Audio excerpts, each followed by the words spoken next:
Buenos dias! Welcome sa mini vlog ng nasunugan pero pilit lumalaban. For today's video, we were invited sa first anniversary ng Beanleaf. And grabe ang bilis ng panahon dahil 1 year na yon.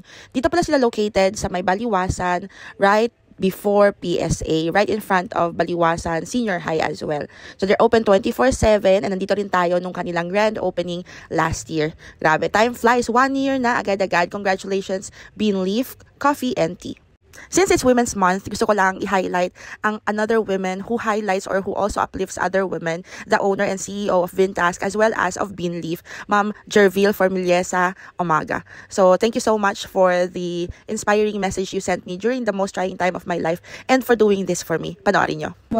Si Ma'am April has experienced a devastating sad moment in your family's life kasi nasunog yung bahay niya. So panoorin nyo hanggang dulo para malaman nyo kung bakit naiyak tayo dito.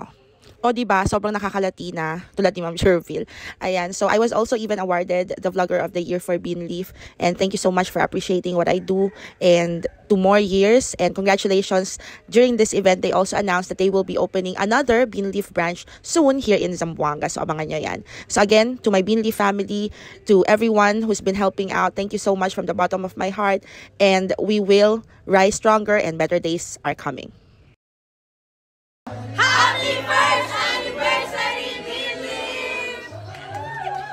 So here's the full video of what happened and kung bakit tayo naiyak sa pa-surprise ng ating Beanleaf family.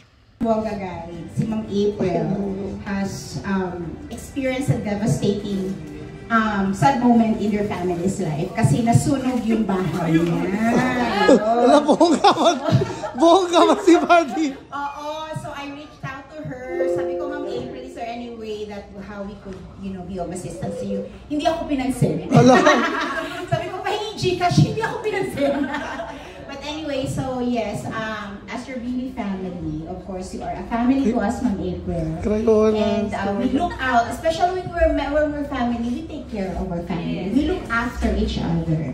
And with that, Ma'am April, we would like to show our way of showing our concern and love for you. So this is not much, but I hope na it will help your family slowly in your everyday needs. And with that, team, makilabas ang palasyo. Pakilabas ang palasyo.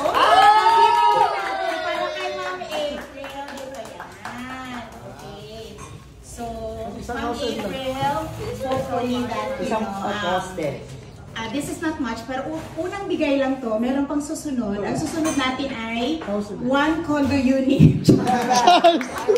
Alam mo, kaya makaulit ang kasa.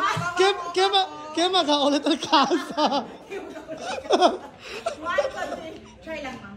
Subukan natin yan, ma'am.